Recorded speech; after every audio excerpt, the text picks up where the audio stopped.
اور جتنا آپ کے چہرے پہ میں نے ٹی وی پہ نور دیکھا تھا، آج آپ کو سامنے دیکھ کے بھی میں آپ کو کہوں گی کہ اللہ تعالیٰ نے آپ کو اتنا خوبصورت بنایا، اور ساتھ نورانی چہرہ، پرسنالٹی آل اوور، جیسے آپ بولتے ہیں آپ کی پرسنالٹی آپ کے ساتھ جاتی ہے.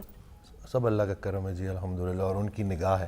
حضرت واصف علی واصف رحمۃ اللہ علیہ، ان سے ملنے سے پہلے اور ان سے ملنے کے بعد سب کچھ بدل گیا. جب بکانا تھا تو کوئی پوچھتا نہ تھا، تم نے خرید کر مجھے انمول کر دیا. تو وہ نگاہ جو ہے نا، وہی ساری بات ہے جی الحمدللہ. ماشاء اللہ ماشاء اللہ. اور انہی کے ساتھ موجود ہیں پروفیسر سلمیٰ خان.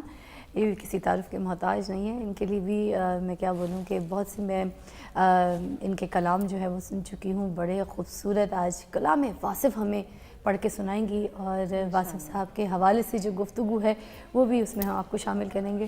بہت بہت شکریہ آپ کی تشریف آوری کا. بہت کیا شکریہ، کہیں گی شروع میں؟ جزاک اللہ. جیسا کہ آپ صاحبزادہ کاشف صاحب کے حوالے سے بات کر رہے تھے کہ والد صاحب کے متعلق جب آپ سنتے ہوں گے تو سینہ چوڑا ہو جاتا ہوگا، لیکن کاشف بھائی جب آپ سنتے ہوں گے تو کیا اپنے کندھوں پہ بہت زیادہ ذمہ داری نہیں محسوس ہوتی؟ جتنا گہرا تعلق ہوتا ہے، نسبت جتنی مضبوط ہوتی ہے ڈاکٹر صاحب، اتنا ہی پھر آپ جو ہے نا وہ محسوس بھی کرتے ہیں کہ آپ پر ذمہ داری بہت زیادہ ہے. واہ. اور وہ چیزیں جس طرح آپ سوسائٹی کے اندر ڈیلیور کر رہے ہیں دونوں حضرات، میں سمجھتی ہوں یہ بھی قابل تحسین ہے. کیا بات ہے، کیا بات ہے. کاشف صاحب آپ سے شروع کروں گی. سب سے پہلے تو مجھے بتائیے گا کہ روحانیت جو ہے وہ نوجوان نسل میں کیوں ضروری ہے، اور واصف علی واصف صاحب کیا کہتے تھے اس بارے میں؟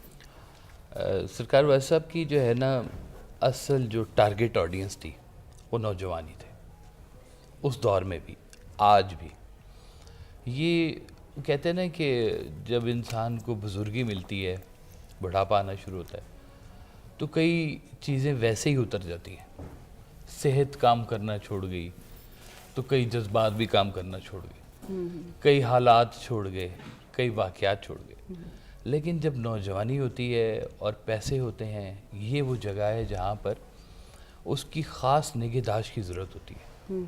اور اس نگہداشت کا کام واصف صاحب نے بہت ہی خوبصورتی کے ساتھ کیا ہے نوجوانوں کے لیے، کہ جس ٹائم پر وہ یلغار ہوتی ہے نا پیسے کی، شہرت کی اور خواتین کی، اور سارے معاملات جب بہت زیادہ اگریسو ہو رہے ہوتے ہیں لوگ، وہاں پر ان کو یہ ایک مائنڈ سیٹ دینا کہ یہ پورے سینیریو کو عارضی سمجھنا ہے. ہم نے یہاں سے کہیں جانا ہے، ہم نے رہنا نہیں ہے یہاں پر، اور جتنا عرصہ یہاں پہ رہنا ہے اس کا ہم نے جواب دینا ہے کہیں پہ جا کے. یہ ایک چھوٹا سا فیتھ جو ہے نا جی، وہ نوجوان نسل کے اگر آگے آ جائے تو ان کے ہر عمل کے بیچ میں ان کی اصلاح خود سے ہو جائے گی. اگر وہ کہیں کام کر رہے ہیں اور ماحول ایسا آفس میں کہ سبھی رشوت لیتے ہیں، تو ایک بندہ اگر کھڑا ہو کے کہہ دے کہ میں نے یہاں 20 سال کام کیا، میں نے رشوت نہیں لی، میں نوجوانی میں آیا تھا اور اب میں بوڑھا ہو گیا ہوں لیکن میں نے رشوت نہیں لی، وہ سمجھے اس ڈپارٹمنٹ کا وہ ولی اللہ ہے. کہ موقع ہے اور موقع چھوڑ دینا. مجھے سرکار واصف صاحب کے فکرہ یاد آ گیا. آپ نے کہا کہ یا اللہ، ہم کوئی بہت عبادات کرنے والے لوگ نہیں ہیں، لیکن جہاں گناہ کا موقع ہے نا، ہم نے بچا لیا. ہم نے گناہ نہیں کیا، اور تیری رحمت کے سائے میں جو ہے نا ہم نے گناہ نہیں کیا، تو نے بچا لیا ہمیں، اور یہی بہت بڑی بات ہوتی ہے. ڈاکٹر وسیم، آپ سے میں پوچھنا چاہوں گی کہ واصف علی واصف صاحب کو جب آپ نے نہیں پڑھا تھا، اس سے پہلے کے وسیم میں اور اب کے وسیم میں کیا فرق آیا، کیا چینجز آئے جب آپ نے واصف علی واصف صاحب کو اپنے اندر محسوس کیا؟ حضرت واصف علی واصف رحمۃ اللہ آڈیو میں ارشاد فرماتے ہیں کہ کسی نے ان سے پوچھا کہ اللہ کا یہ ولی کون ہوتا ہے، یہ فقیر کون ہوتے ہیں؟ تو انہوں نے جواب دیا کہ یہ جو سانپوں میں سے زہر نہیں نکالتے، تو اللہ کا ولی بھی یہی کام کرتا ہے کہ آپ کے اندر جو موجود شر ہے نا اس کو کم کر دیتا ہے اور خیر بڑھا دیتا ہے. تو ہر انسان کے اندر غصہ ہے، جھگڑا ہے. وہ جو ان کو سننے سے پہلے تھا تو چھوٹی چھوٹی بات پہ غصہ کر جانا، انگزائٹی میں آ جانا، چڑچڑاپن، لیکن جب ان کو سنا تو یہی پتہ چلا کہ ہماری پریشانیاں، ہماری غلط فہمیاں ہوتی ہیں. کوئی تو ہو جو ہماری غلط فہمیاں دور کرے. آپ نے نوجوان نسل کی بات کی تو میں یہی بولوں گا، کچھ نہیں کرنا، ایک اچھا استاد ڈھونڈنا، بے استادہ نہیں رہنا. سورہ کہف کی واضح آیت ہے کہ جب ہم کسی کو گمراہ کرنے پر آتے ہیں تو تم اس کے ارد گرد کوئی راہ بتانے والا نہ پاؤ گے. تو رہبر کا چھن جانا گمراہی کی دلیل ہے. تو استاد ڈھونڈے، باقی کام ہو جائے گا. سر کتنی بڑی بات بولی ہے، کیا بولی. مجھے ایک بات بتائیں، آج کے دور میں ڈاکٹر وسیم صاحب استاد تو نہیں مل رہا. اچھا آج کا استاد سوال پوچھ، میں اسکول کے زمانے سے بات کروں گی، آج کے ماڈرن زمانے کو بھی ڈسکس کروں گی. آج کے زمانے میں جب اسکول کے ٹیچر سے بھی بچہ اگر پوچھ لیتا ہے کوئی سوال، کوئی ہٹ کے سوال یا کسی چیپٹر پہ، کسی کہانی پہ، تو ٹیچر یہی کہتی ہے بیٹا یہ سلیبس میں نہیں آئے گا، یا اپنی زندگی کے حساب سے کسی بچی کے حساب سے، بچے کے حساب سے پوچھ لے. ٹیچر کہتی ہے بیٹا واٹ از دس، یہ آپ کے سبجیکٹ میں نہیں ہے، یہ سلیبس میں نہیں آئے گا.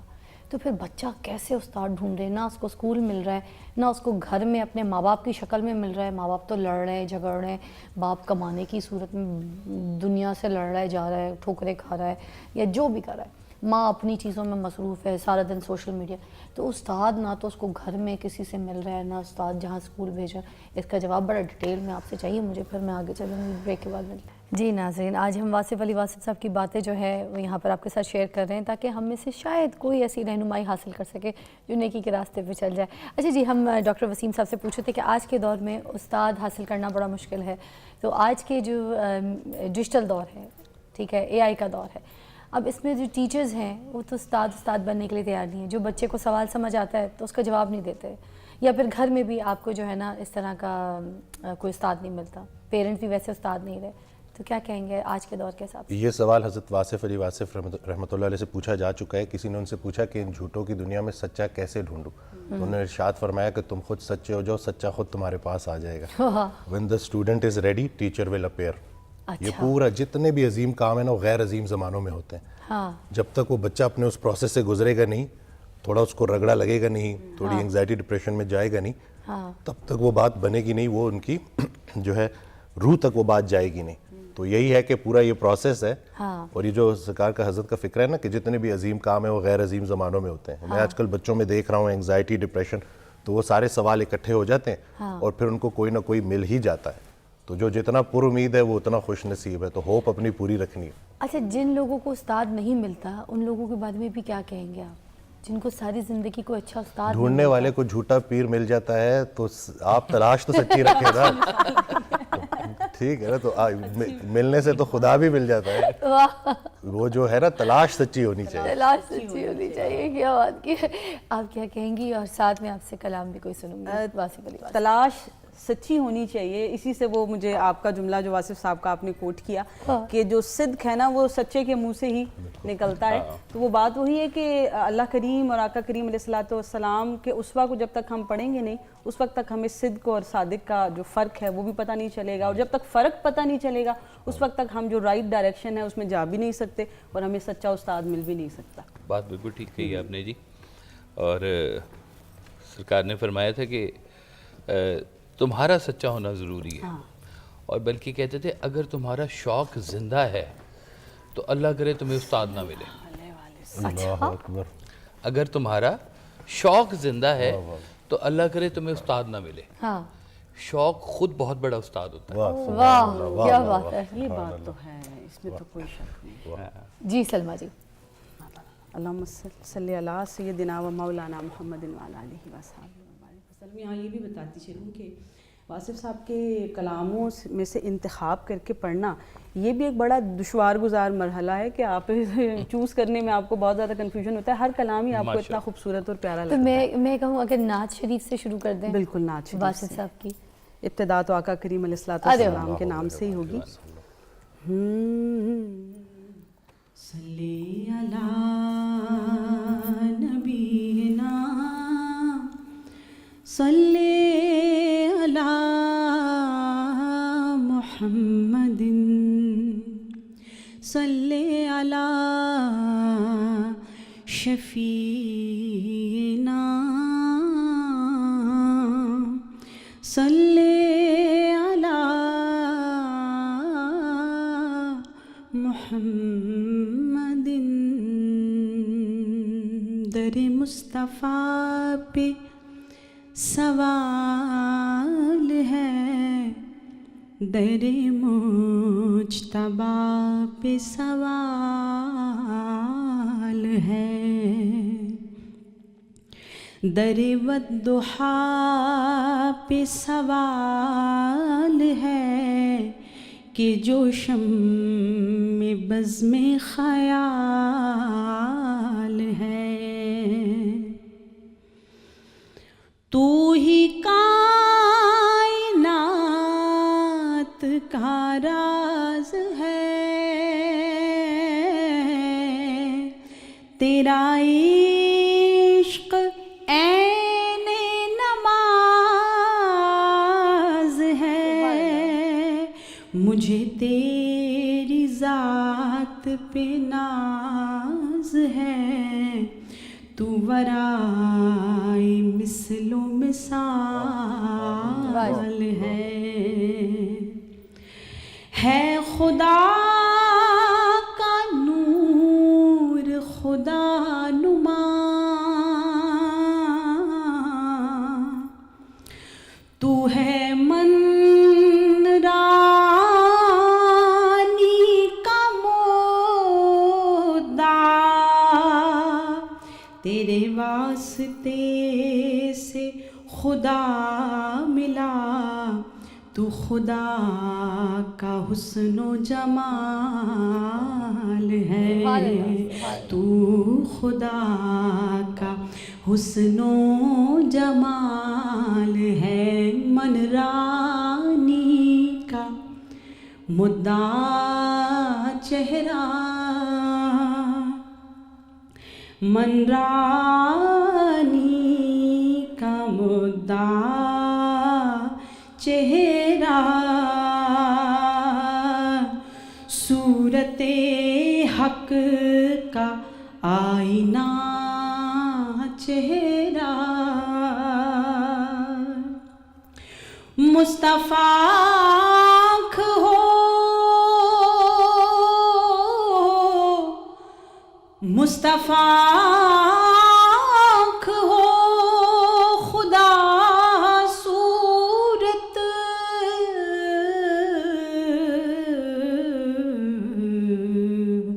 ہو خدا آنکھ مصطفیٰ چہرہ ہو خدا آنکھ مصطفیٰ چہرہ سبحان اللہ اور مرنے والے کی آخری خواہش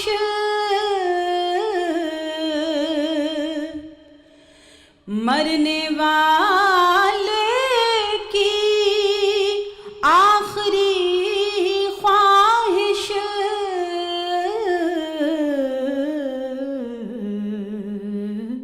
میرے آقا مجھے دکھا چہرہ میرے آقا مجھے دکھا چہرہ ریگزار حیات میں واصف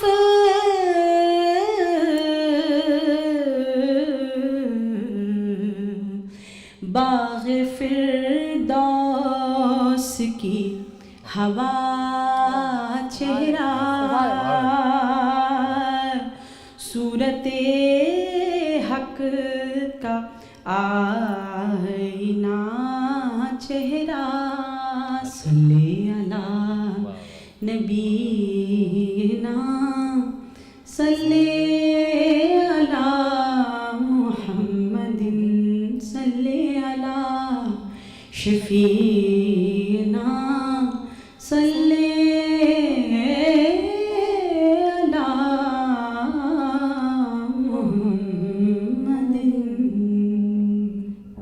سلمیٰ جی ماشاءاللہ ماشاءاللہ بڑا پیارا لگا. میں آپ کو بتاؤں ایسے بالکل کچھ سینسیشن سی ہاتھوں میں ہے نا ایسے رونگٹے کھڑے ہو رہے تھے. بہت آپ نے خوبصورتی سے یہ پڑھی ہے نعت شریف ماشاءاللہ سے.